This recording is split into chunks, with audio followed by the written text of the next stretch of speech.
Gadis itu baru saja mengelus kucing itu dan pria tampan di depannya menjadi benar-benar gila. Ular piton raksasa tak hanya ingin bertelur bersamanya, Raja Serigala juga ingin menjadikannya ratu, dan harimau putih bahkan meminta dipijat setiap malam. Para pejantan menggunakan berbagai macam jimat setiap hari hanya untuk memikat hati para betina. Senrou, yang meninggal mendadak karena begadang, tiba-tiba pergi ke dunia orc. Begitu membuka matanya, ia melihat seekor ular raksasa bertarung sengit dengan seekor burung api yang diselimuti api. Burung api itu membuka mulutnya lebar-lebar dan menyemburkan bola api ke arah ular raksasa itu. Dalam sekejap, api berhamburan turun dari langit. Tepat ketika sepotong batu api hendak mengenai Senrou, sesosok seputih salju tiba-tiba melintas, dan kemudian terdengar suara berat dan magnetis, "Hati-hati." Bayangan putih itu menerkam Senrou, memeluknya dan menggulingkannya selama beberapa putaran, lalu mendongak ke arahnya dan berkata, "Sangat tinggi dan tampan." Ia memiliki bahu lebar dan pinggang ramping, kaki panjang dan kuat, wajah tegas, dan 8 otot perut yang terlihat jelas di balik kulit perunggunya. Ia mengenakan sepotong kulit harimau putih di pinggangnya. Dia jelas seorang pemuda tampan, tetapi nadanya sangat dewasa. "Suku kelinci dilarang datang ke sini. Siapa pemimpin sukumu? Kalau saja aku tidak lewat, kau pasti sudah terbakar sampai mati oleh api susaku." "Apa? Pria tampan, apa yang sedang kamu bicarakan?" Raja Suzaku ini, setelah menyimpulkan situasi terkini dari novel-novel yang tak terhitung jumlahnya yang telah dibacanya, segera menutup matanya dan berseru, "Sistem, sistem, tolong keluar." "Baiklah, tidak ada sistem." Dia mendongak dan tersenyum pada anak laki-laki itu. "Yah, aku bukan manusia binatang, kamu dari suku apa?" Senrou secara naluriah menjawab Han, lalu setelah bereaksi sejenak, dia tersenyum dan berkata, "Manusia, aku manusia." Pemuda itu menyipitkan matanya sedikit, jakunnya menggeliat. Ia belum pernah melihat wanita secantik itu, bahkan lebih cantik daripada rubah betina yang kecantikannya diwariskan turun-temurun. Kulitnya seputih salju, matanya seterang bintang, bibirnya semerah kelopak bunga, dan wajahnya lebih kecil dari telapak tangan pemuda itu. Semua itu membuat jantungnya berdebar kencang. Senrou kemudian teringat bahwa ia mengenakan gaun tidur dengan tudung telinga kelinci. Pantas saja ia dikira kelinci. Tepat saat ia hendak melepas topinya, ia melihat pemandangan paling luar biasa hari itu. Pemuda itu melompat ke udara. Sedetik kemudian ia tampak seperti pemuda tampan, dan sedetik kemudian ia berubah menjadi harimau putih, mengendus-endus di sekitar Senrou. Senrou begitu ketakutan hingga ia menahan napas dan gemetar sambil berkata, "Jangan makan aku akan mencarikanmu makanan." Harimau putih itu merasakan ketakutan Senrou dan tiba-tiba menaruh kepalanya yang besar ke dalam pelukan Senrou dan menggosok-gosokkan tubuhnya ke tubuhnya. Meskipun Senrou sangat takut, sebagai pecinta binatang berbulu, dia tetap dengan ragu mengelus leher harimau itu. Tubuh Baihu menegang sesaat, lalu seluruh tubuhnya melunak. Kepalanya jatuh di kaki Senrou, dan ia mengeluarkan suara gemericik yang nyaman. Tiba-tiba, terdengar raungan kesakitan yang keras, dan seluruh bumi berguncang. Burung api terbang mendekat dengan sepotong besar daging di mulutnya, dan harimau putih di pelukannya mengucapkan suara manusia, "Oh tidak, Han Lingjun kalah." Kemanapun burung api terbang, batu-batu besar yang tak terhitung jumlahnya berjatuhan dari langit. Harimau putih itu memeluk Senrou erat-erat dan berguling ke samping. Kali ini, Senrou masih aman dan sehat, tetapi harimau putih itu terkena batu api karena kecanduan sentuhan Senrou dan kehilangan kewaspadaannya sejenak. Ketika Senrou merangkak ke arahnya, ia telah berubah kembali menjadi seorang anak laki-laki di tengah kobaran api. Ia menatap Senrou dan menunjuk ke suatu arah dengan susah payah, "Lari cepat, jangan khawatirkan aku." Dia berlari ke gua dan bersembunyi di sana. Bagaimana mungkin Senrou mengabaikannya? Dia mempertaruhkan nyawanya untuk menyelamatkannya 2 kali saat mereka pertama kali bertemu. Senrou menangis sambil memadamkan api di tubuh anak laki-laki itu. Ayo pergi bersama. Aku tidak akan pernah meninggalkanmu sendirian. Dia menyeret anak laki-laki itu dengan tanaman rambat dan berjalan cukup lama sebelum mencapai gua yang disebutkannya. Tepat saat Senrou meletakkan anak laki-laki itu ke tanah, dia tiba-tiba menemukan bahwa luka-luka anak laki-laki itu sembuh dengan kecepatan yang terlihat oleh mata telanjang. Kulit yang tadinya tertutup bekas terbakar kini menjadi halus seperti baru. Senrou menusuk luka sebelumnya dengan jarinya dan mendapati bahwa otot-ototnya benar-benar kuat. Tak lama kemudian, gerakannya berubah dari menusukkan jari menjadi membelai dengan tangan kecil. Dia belum pernah melihat otot perut sekuat itu dalam kehidupan nyata, apalagi menyentuhnya. Tepat saat dia menggerakkan tangannya, pergelangan tangannya tiba-tiba dicengkeram oleh kaki seekor harimau. Wanita, apa yang kamu lakukan? Sen Meng tersenyum kaku. Haha, aku sedang memeriksa lukamu. Nama saya Senrou, bukan perempuan. Setelah berkata demikian, dia menarik lagi lengan berbulu anak laki-laki itu. Anak laki-laki itu menyipitkan matanya sedikit, seolah-olah dia menikmati sentuhannya. Anak laki-laki itu tersipu dan tiba-tiba bertanya, kamu cantik sekali, pasti banyak laki-laki yang mengincarmu, kan? Ngomong-ngomong, apakah kamu punya suami yang kejam? Senrou menggelengkan kepalanya, kamu tidak punya suami buas, bagaimana kalau aku menjadi suami buasmu? Senrou terdiam, apa kalian semua, para bismen, bermain dengan serius seperti ini? Kita baru kenal kurang dari 1 jam. Nggak terlalu cepat, kan? Aku ingin menemukan keluargaku dulu. Aku harus menunggu persetujuan keluargaku sebelum menikah. Di mana suku Anda? Raja ini akan mengirimmu kembali ke klanmu. Senrou menatap anak laki-laki itu dengan waspada. Bagaimana jika para bismen takut pada manusia? Bagaimana jika saya ingin membunuhnya untuk mencegah masalah di masa mendatang? Matanya berputar saat ia cepat-cepat mengarang ceritanya. Yah, aku lupa. Aku tiba-tiba muncul di hutan ini. Ingatanku kosong. Kau raja hutan ini, bisakah kau membantuku menemukan keluargaku? Baiklah, aku akan membantumu menemukan keluargamu, dan kau akan menjadi istriku di hari ulang tahunmu. Senrou mengikuti anak laki-laki itu ke suku harimau. Mendengar auman harimau-harimau yang ukurannya berbeda-beda, ia secara naluriah terkejut dan buru-buru meraih lengan anak laki-laki itu dan bersembunyi di belakangnya.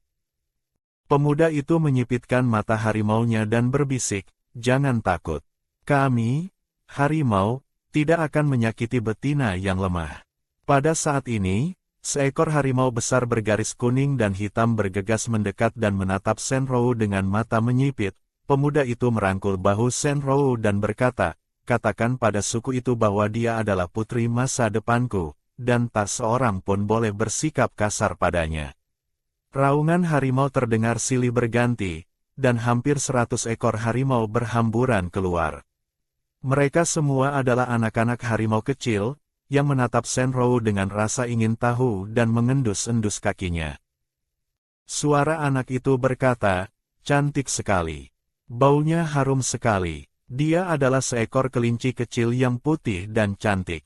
Pada saat itu seekor harimau betina berteriak, waktunya makan. Semua harimau kecil itu berhamburan, saya pikir karena mereka semua orc, mereka seharusnya lebih sopan saat makan. Saya tidak menyangka tidak ada peralatan makan sama sekali, hanya meja batu besar yang masih utuh dan setumpuk daging mentah berlumuran darah. Sebagai manusia, saya tetap merasa takut secara naluriah. Baiklah, tidak bisakah kamu membuat api sendiri? Senrou mengangkat tangannya dan bertanya dengan suara rendah. Seekor harimau betina tersenyum dan bertanya, kita semua diberi api oleh Dewa Roh Api, atau oleh batu petir surgawi yang menghantam pohon mati dan meninggalkan benih api. Apa maksudmu dengan membuat api? Semua harimau kecil tertarik dan berkumpul di sekitar Senrou. Kelinci kecil, bisakah kamu membuat api? Kami ingin makan daging yang dimasak, bukan daging mentah. Raja harimau muda memiringkan kepalanya dan bertanya pada Senrou. Bisakah kamu membuat api? Saya tidak yakin, tapi kamu bisa mencobanya. Senrou mengajak sekelompok harimau kecil untuk mencari bahan. Seekor harimau kecil seukuran setengah manusia tiba-tiba melompat dan berubah wujud menjadi anak laki-laki berusia 7 atau 8 tahun. Kemudian ia menendang pohon kering dengan satu kaki, dan ranting serta batang pohon kering itu pun jatuh ke tanah. Senrou terkejut. Seperti yang diharapkan dari Raja Binatang Buas, bahkan makhluk sekecil itu sangatlah kuat, tidak ada batu api di lembah itu. Jadi Senrou hanya bisa mencoba membuat api dengan menggosokkan 2 batang kayu sesuai dengan apa yang ia baca di buku dan tonton di drama TV. Namun, ia menggosok-gosok tangannya hingga terasa sakit, tetapi tidak menghasilkan percikan api. Tepat saat dia merasa frustrasi, dia tiba-tiba teringat sesuatu yang membuatnya sangat gembira, yaitu, pada app tertentu, Anda bisa mendapatkan 1 set lilin aromaterapi sebagai hadiah dengan login setiap hari, yang disertai 2 buah korek api. Senrou segera bersembunyi dan mengeluarkan korek api melahap kayu kering, dan apinya langsung membesar. Harimau kecil yang sedang memunguti kayu bakar melihat ini dan berlari ke arah lembah dengan penuh semangat. Api, api. Raja Harimau Muda datang dengan tergesa-gesa bersama sekelompok harimau dewasa. Senrou memberinya korek api di depan semua orang. Raja Harimau, ini harta karun yang pernah kudapatkan. Bisa menghasilkan api. Terima kasih atas perlindunganmu. Harta karun ini kupersembahkan untukmu.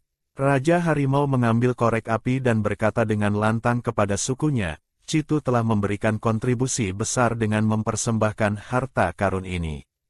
Dia adalah dermawan bagi suku harimau. Kemudian dia tiba-tiba memeluk Senrou dan mengangkatnya tinggi-tinggi. Citu akan menjadi putri kita mulai sekarang. Klan Macan Putih akan melindungi dan menghormati sang putri. Korek api bisa membuatmu menjadi putri.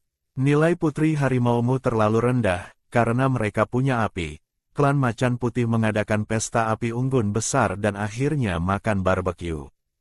Tanpa harus menghadapi setumpuk darah dan daging, nafsu makan mereka meningkat pesat. Raja Harimau semakin senang melihat Senrou suka makan daging. Ia berbisik kepada Senrou, sepertinya kau karnivora. Bagus sekali. Dengan begini, kau tidak akan terlalu kesakitan saat kita melahirkan anak-anak kita. Senrou tertegun sejenak dan tidak menjawab. Ia terus menjejalkan daging ke dalam mulutnya. Setelah kenyang, ia segera berlari ke guanya dan berbaring di atas kulit binatang.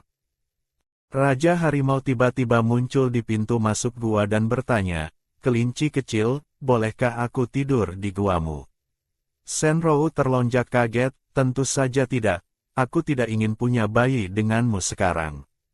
Raja Harimau segera melambaikan tangannya dan berkata, aku tidak mau punya anak harimau bersamamu. Aku hanya ingin melihatmu tidur. Kalau kau khawatir, aku bisa berubah menjadi harimau dan masuk. Senrou tertawa dan berkata, baiklah, masuk. Harimau putih perkasa itu seperti seekor kucing, mengubur kepalanya di pelukan Senrou dan menjilatinya dengan lidahnya, sambil berhati-hati agar tidak melukai Senrou dengan gigi dan cakarnya. Senrou berbaring di perut Raja Harimau, membelai bulunya sambil bertanya, bisakah kau memberitahuku namamu? Raja Harimau tertawa dan berkata, hanya harimau dewasa yang telah melahirkan anak yang punya nama. Senrou bertepuk tangan dengan gembira, itu berarti kamu belum punya nama, bolehkah aku memberimu satu? Saya selalu ingin memberi nama pada harimau. Karena Anda adalah harimau putih dan Raja Harimau, Anda tentu saja dipanggil Sanjun. Bagaimana kabar Husan Kun? Raja Harimau gembira dan berkata, nama yang bagus. Mulai sekarang, aku akan dipanggil Raja Gunung Harimau. Kamu adalah namaku, aku akan melindungimu selamanya. Aku memiringkan kepala dan tersenyum nakal. Kau pernah bilang sebelumnya bahwa aku istrimu yang kejam dan kau akan melindungiku seumur hidupku. Anak lelaki itu tertegun sejenak, lalu segera mengubah ucapannya, kalau begitu aku akan melindungimu sepanjang hidupku. Senrou mengelus lengannya dan berkata, kamu masih harus mendengarkanku. Raja harimau itu bergetar 2 kali, dan Senrou mendapati bulu halusnya telah hilang, dan yang muncul hanyalah 8 otot perut. Bagaimana kau bisa menjadi manusia? Ekspresi terluka muncul di mata besar Raja Harimau yang indah. Kupikir kau menyukainya, Senrou menjelaskan dengan canggung, yah, aku suka semuanya, tapi aku lebih suka kamu yang berbulu. Setelah mengatakan itu, aku tiba-tiba melemparnya ke tanah. Sekarang dia jadi berbulu dan aku ingin tidur. Wajah anak laki-laki itu memerah, telinganya berkedut, dan anak laki-laki tampan dengan perut six-pack itu langsung berubah menjadi seekor harimau putih berbulu. Ketika Senrou bangun, matahari sudah tinggi di langit. Ia membuka matanya dan melihat sebuah gua sederhana. Butuh beberapa detik baginya untuk menyadari bahwa pengalaman kemarin bukanlah mimpi. Ia benar-benar datang ke dunia binatang misterius ini dan tiba-tiba menjadi tunangan Raja Harimau.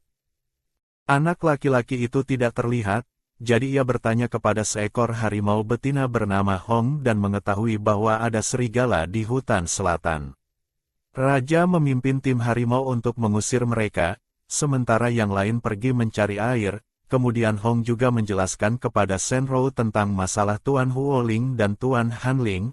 Ular raksasa itu tinggal di kolam dingin terlarang jauh di dalam hutan, dan tidak ada seorang pun yang tahu di mana burung api itu tinggal. Menurut apa yang telah diwariskan turun-temurun oleh para tetua, dia tinggal di surga. Singkatnya, burung api dan ular raksasa adalah binatang legendaris. Tidak seperti binatang biasa, mereka akan saling bertarung setiap beberapa tahun dengan cara yang menghancurkan. Menurut ringkasan suku harimau, jika ular besar menang, air di kolam dingin akan bocor, sungai-sungai di hutan akan meluap, dan seluruh hutan tidak akan kekurangan air. Burung api akan berlari keluar hutan untuk menyembuhkan lukanya, dan api akan menyebar kemana-mana, tetapi mereka tidak akan sampai ke api. Tetapi jika burung api menang, ia akan terbang ke langit, dan ular raksasa akan menyerap air dari segala arah untuk menyembuhkan lukanya. Akibatnya, hutan tidak memiliki api maupun air. Sekarang suku harimau adalah satu-satunya suku binatang di seluruh hutan yang memiliki api. Jadi selama mereka dapat menemukan sumber air, mereka tidak perlu bermigrasi. Senrou memeriksa informasi dan menemukan bahwa kedua nama itu adalah burung api raksasa dan ular besar dari kemarin.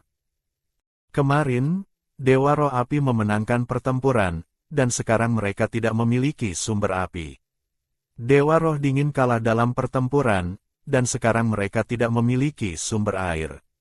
Suku harimau perlu mencari sumber air baru.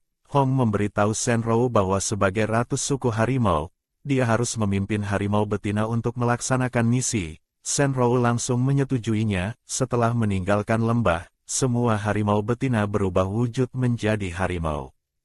Tepat ketika Senrou tak mampu mengimbangi, Hong tiba-tiba melangkah maju, menggendongnya di punggungnya, dan berlari kencang melewati hutan bersamanya. Tiba-tiba, suasana menjadi sunyi. Kicauan serangga dan burung menghilang, dan suara gemerisik terdengar dari semak-semak. Sebelum Senrou sempat bereaksi, ia melihat Hong dirobohkan oleh beberapa serigala. Senrou terlempar dari punggung Hong dan menghantam pohon. Mengabaikan rasa sakit di sekujur tubuhnya, Senrou bangkit dan berlari ke arah Hong. Pada saat ini, serigala lain menerkamnya. Hong menghempaskan serigala di depannya, menamparkan serigala yang menerkam Senrou dengan satu cakar, dan berteriak agar Senrou segera lari ke lembah. Senrou mengira Hong memintanya untuk lari dan bersembunyi, tetapi ternyata, ia pikir Hong bisa berubah menjadi kelinci dan melarikan diri. Ia sama sekali bukan kelinci. Jadi bagaimana ia bisa lari dari serigala? Saya kira serigala itu sangat bingung mengapa kelinci betina tidak berubah. Akibatnya, seekor serigala mengejarnya tanpa henti. Senrou panik dan tersesat. Ia terpeleset dan meluncur menuruni tanaman merambat berlumut ke celah tak berdasar. Berita baiknya adalah serigala itu tidak dapat mengejarnya. Berita buruknya adalah dia tersesat. Senrou jatuh ke dalam kabut dan air, tetapi terkejut menemukan bahwa ada air bawah tanah di sini, yang dapat menyelesaikan masalah air suku harimau. Dia mengikuti arus ke hulu, mencoba menemukan sumber air. Pada saat itu, tiba-tiba terdengar tawa terbahak-bahak, dan sesosok tubuh besar melesat keluar dari balik dinding batu. Ia memiliki pinggang yang tebal dan bulat, tangan dan kaki yang pendek, serta 2 taring panjang di mulutnya yang besar. Ia tampak sangat jelek. Shenrou mengenalinya sebagai babi hutan. Roh babi hutan itu melihat Shenrou dan berkata dengan gembira, "Hehe, aku tidak menyangka ada binatang betina datang ke sini. Hebat sekali, aku sudah lama tidak menemukan betina untuk dikawini. Aku hampir mundur. Kelinci kecil yang cantik, tolong beri aku anak-anak anjing." Sambil berbicara, dia mengeluarkan buah merah dan memasukkannya ke dalam mulut Shenrou. Shenrou menolak memakannya, tetapi babi hutan itu sangat kuat dan memeras sarinya lalu meneteskannya ke dalam mulutnya. Shenrou langsung merasa panas di sekujur tubuhnya dan lemas. Sungguh keterlaluan ada obat alami seperti itu di dunia hewan. Apakah benar-benar akan berakhir dengan nasib tragis melahirkan babi hutan? Shenrou putus asa. Siapa yang akan datang? Siapa yang akan menyelamatkanku? Dia berteriak sekuat tenaganya. Tepat ketika kuku besar babi hutan itu hendak menyentuh pinggangnya, gadis itu hanya mengelus kucing itu dan tanpa sengaja melakukan perjalanan ke dunia para orc. Pada saat ini, dia dipaksa melahirkan seekor anak babi oleh roh babi hutan yang buruk rupa. Tepat saat kuku besar babi hutan itu hendak menyentuh pinggangnya, tiba-tiba terdengar suara mendesis di air dan kabut tebal mengepul dari permukaan air. Babi hutan itu terkejut dan berteriak, "Siapa itu?" Keluar, terdengar suara gemerisik di air, dan sebuah benda besar, dingin, dan berlendir melewati tangan Shenrou. Sebuah bayangan hitam terayun keluar seperti pedang lembut, dan dengan beberapa tebasan, benda itu memotong babi hutan itu menjadi beberapa bagian seperti memotong semangka. Meskipun berhasil lolos, pemandangan mengerikan itu membuatnya begitu ketakutan hingga ingin berteriak, tetapi yang keluar hanyalah suara yang memesona. Matanya tampak dipenuhi mata air, dan seluruh tubuhnya terasa panas dan tak nyaman. Ketika pedang dingin dan lembut itu melewatinya, Shenrou memeluknya dalam pelukannya, merasa begitu sejuk dan nyaman. Kekuatan buah itu terlalu kuat, dan sekarang dia hanya ingin memegang perangkat lunak ini untuk menghilangkan panasnya. Namun, ketika ia mengusapnya, ia menyadari bahwa itu sebenarnya ekor. Ekor itu menegang sesaat ketika ia memegangnya, lalu memanjang, melilit pinggang Shenrou, dan tiba-tiba menariknya ke dalam air. Tiba-tiba, seorang pria muncul di hadapannya.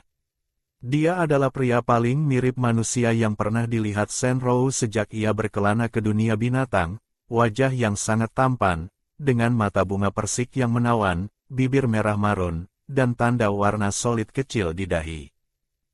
Kalau aku bertemu dengan lelaki itu di lain waktu, dia pasti akan bertanya dengan malu-malu, tapi saat ini pikirannya hanya dipenuhi satu hal, jatuhkan dia. Pada saat ini, ekor yang dingin melilit pinggangnya dan membawanya ke pria itu. "Wanita, mengapa kamu datang ke wilayahku?"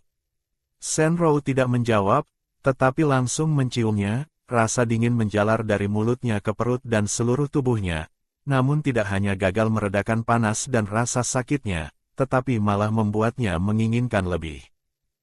Pria itu tidak marah, tetapi tersenyum. "Wanita yang berani, aku akan memuaskanmu." Pada saat ini, sulur-sulur itu melilit Shenrou seperti rumput air, menarik tubuhnya ke dalam postur yang luar biasa.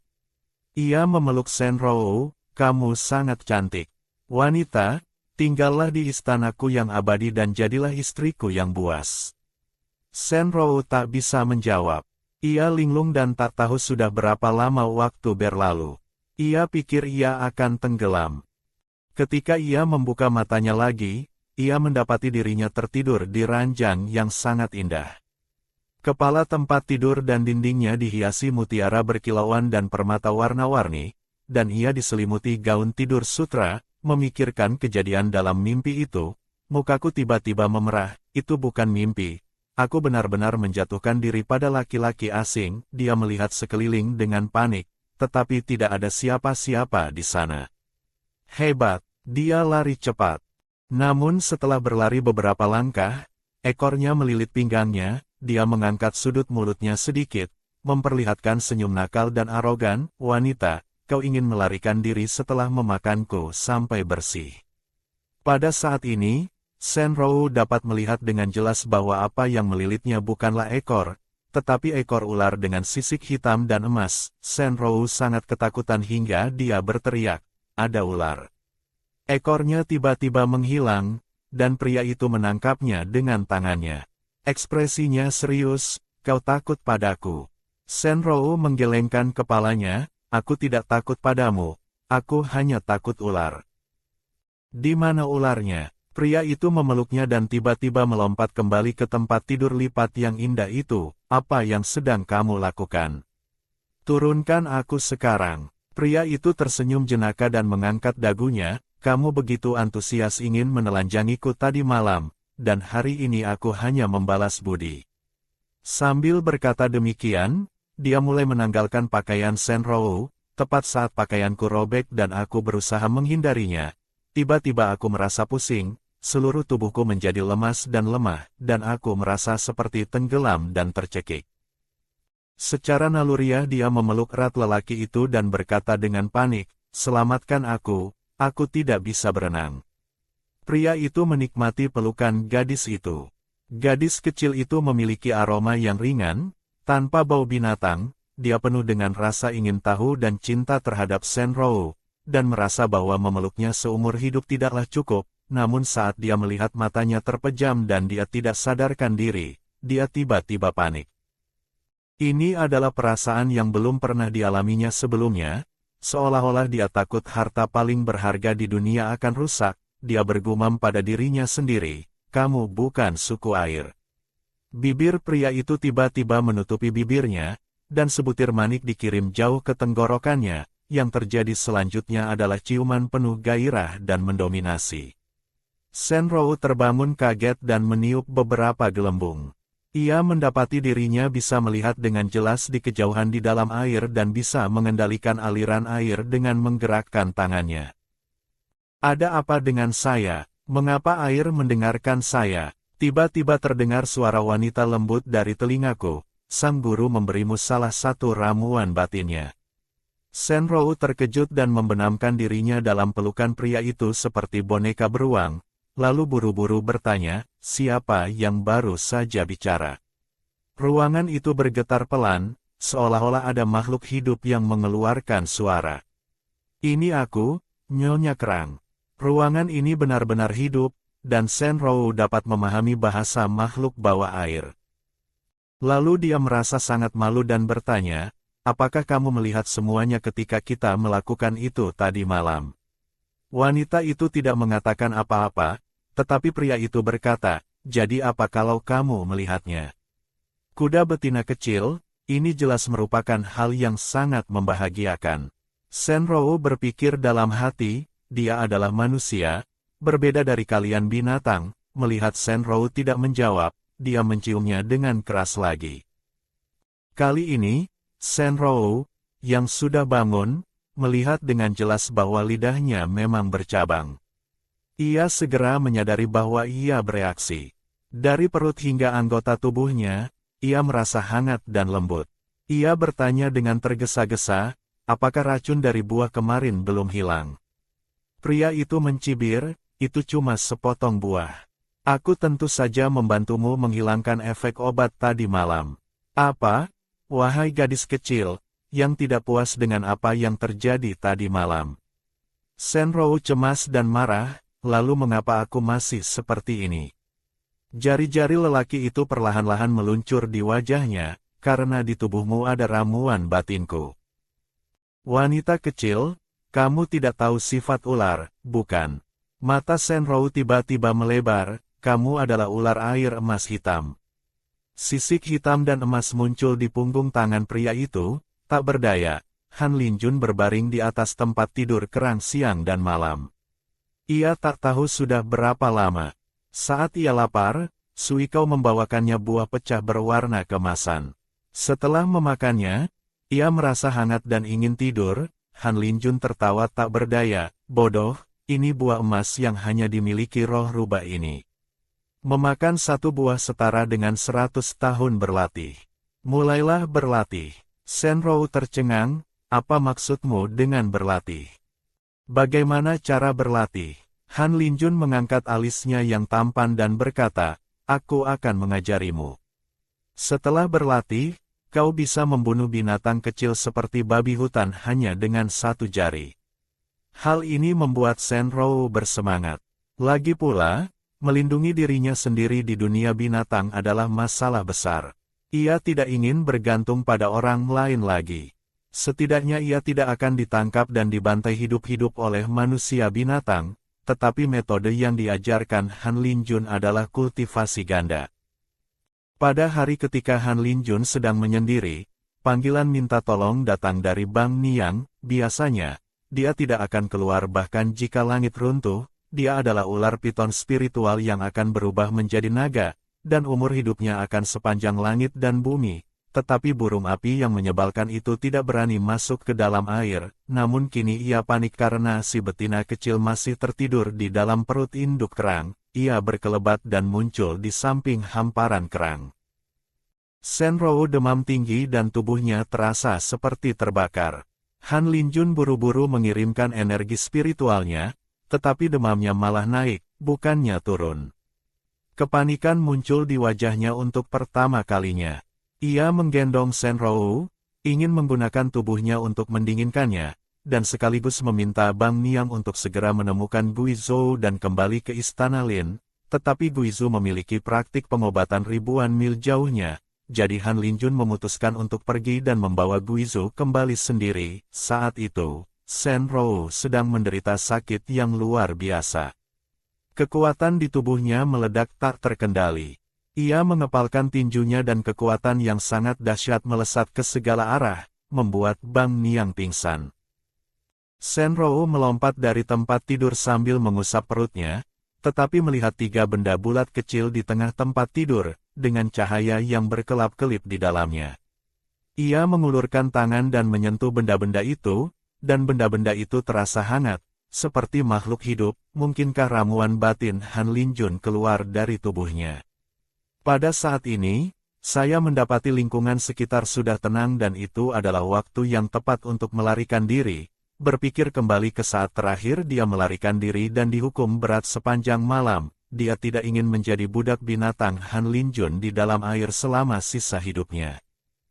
Ia dengan santai mengambil jubah putih dari Han Linjun dan memakainya, tanpa panik karena jubah bertelinga kelinci itu sudah tidak ada lagi. Kini setelah aura Han Linjun ada di tubuhnya, ia bisa berubah menjadi ular, jadi ia memberitahu Husan Jun bahwa ingatannya telah pulih dan ia adalah seekor ular. Saya yakin Husan Kun yang berpikiran sederhana tidak akan meragukannya. Ketika aku berenang ke permukaan dan menjulurkan kepala untuk melihat, yang kulihat bukanlah kolam yang dalam, melainkan danau yang sangat besar. Han Linjun sangat pelit. Dia punya banyak air, tapi dia enggan berbagi dengan binatang buas di hutan. Ketika ia keluar dari danau, ia sudah kering dan pakaiannya pun kering. Ia tiba-tiba merasa bersyukur, Han Linjun tidak hanya menyelamatkannya dari monster babi hutan, tetapi juga memberinya ramuan batin sehingga ia dapat mempelajari keajaiban suku air. Shenrou takut Han Linjun tiba-tiba muncul dan membawanya kembali, jadi dia tidak berani tinggal dan berlari cepat ke dalam hutan. Ketika ia berlari ke titik tertinggi untuk menemukan lokasi suku harimau, ia melihat sekelompok serigala abu-abu sedang memaksa seekor serigala putih ke tebing.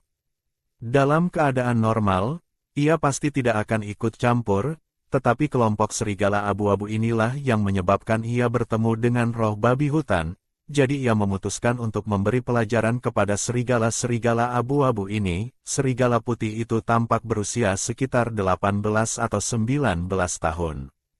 Tubuhnya penuh luka, dan bulu putihnya berlumuran darah, tetapi matanya menunjukkan dominasi dan semangat pantang menyerah seorang raja serigala. Kedua serigala abu-abu itu menerkam serigala putih.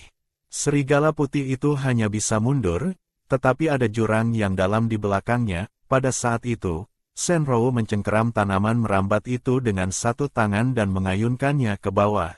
Sementara dengan tangan lainnya ia mengangkat serigala putih itu, memutarnya di udara, dan menendang anjing hutan abu-abu yang mengejarnya ke dasar tebing. Ia berkata kepada dua serigala abu-abu lainnya, "Keluar. Ini wilayah suku Macan Putih. Kalau kau berani mendekat, penguasa Gunung Macan akan mengulitimu hidup-hidup." Kedua serigala abu-abu itu berdiri diam, memperhatikan serigala betina cantik ini, yang langsung berlari menjauh sambil menggendong serigala putih, mata mereka penuh dengan obsesi. Ada seekor betina yang begitu cantik dan kuat di wilayah klan Macan Putih. Kabar ini harus disampaikan kepada Raja Serigala Abu-Abu. Ketika mereka tiba di suatu tempat yang tenang, Shenrou menurunkan serigala putih yang terluka parah itu, mengarahkan jarinya ke dalam hutan, dan embun di dedaunan pun otomatis terkumpul.